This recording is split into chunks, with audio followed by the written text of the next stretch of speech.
لاہور کی ایک خنک صبح جب فضا میں خفیف سی نمی اور فٹ پاتھوں پر جمی دھول ابھر کر ہوا میں تحلیل ہو رہی تھی، اسی لمحے لاہور سے شروع ہونے والا تحریک لبیک پاکستان کا لبیک الاقصی مارچ آغاز کے ساتھ ہی نہ صرف سڑکوں پر شور بن کر پھیلا بلکہ پاکستان کی سیاسی تاریخ میں ایک ایسی لہر پیدا کر گیا جس کے نتائج محض احتجاج تک محدود نہ رہے بلکہ ریاستی طاقت، مذہبی جذبات اور سیاسی فیصلوں کے درمیان موجود باریک لکیر کو بھی دھندلا گئے۔ بظاہر فلسطینیوں سے اظہار یکجہتی کے لیے نکالا جانے والا یہ قافلہ 10 اکتوبر کو لاہور سے روانہ ہوا۔ ان کا ارادہ واضح تھا کہ اسلام آباد کے ریڈ زون میں امریکی سفارت خانے کے قریب پہنچ کر اسرائیلی اقدامات کے خلاف احتجاج ریکارڈ کرایا جائے گا تاکہ عالمی طاقتوں کو یہ پیغام دیا جائے کہ پاکستان کی عوام فلسطین کے ساتھ کھڑے ہیں۔ حکومت نے اگرچہ موقف اختیار کیا کہ اس نوعیت کے احتجاج کی ضرورت نہیں کیونکہ پاکستان پہلے ہی اسرائیل اور فلسطین کے درمیان جنگ بندی معاہدے کا خیر مقدم کر چکا ہے اور سفارتی سطح پر اپنی پوزیشن واضح کر چکا ہے،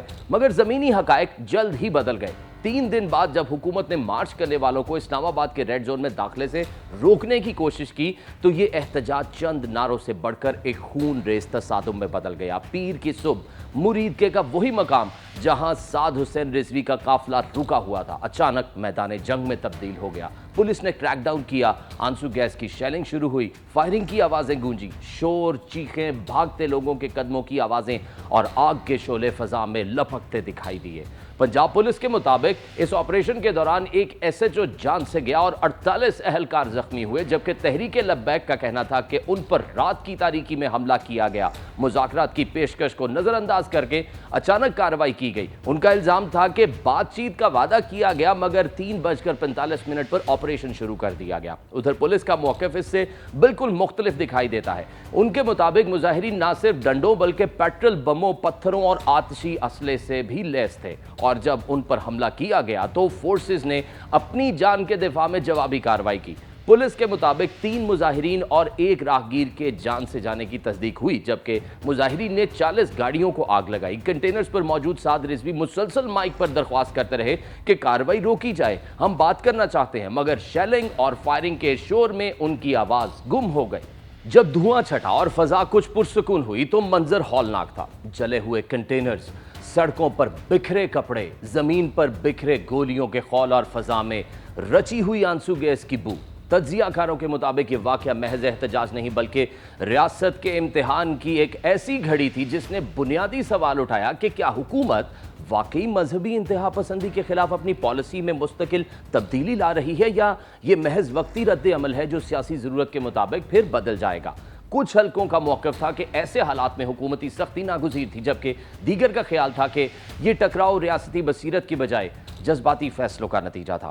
ایک طرف قانون کا تقاضا تھا تو دوسری طرف سیاسی مصلحتیں، مگر سب سے اہم حقیقت یہ تھی کہ تحریک لبیک اور ریاست کا یہ تصادم محض ایک رات کا واقعہ نہیں تھا بلکہ برسوں کے ادھورے فیصلوں، وقتی معاہدوں اور مذہب کو سیاست میں استعمال کرنے کے نتائج تھے۔ اگر پاکستان کی حالیہ تاریخ میں کسی ایک مذہبی جماعت نے ریاست، حکومت اور عوام تینوں کو بار بار مفلوج کیا ہے تو وہ تحریک لبیک پاکستان ہے۔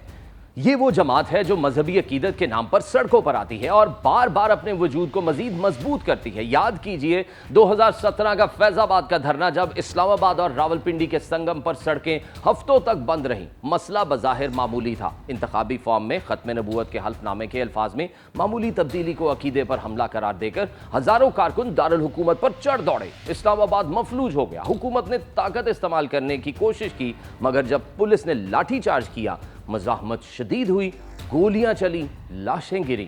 پھر ایک ایسا لمحہ آیا جب فوج کو بیچ میں آنا پڑا اور ایک تحریری معاہدہ سامنے آیا جس پر فوجی افسر کے دستخط موجود تھے۔ یہ دن تحریک لبیک کے لیے بڑی فتح ثابت ہوا۔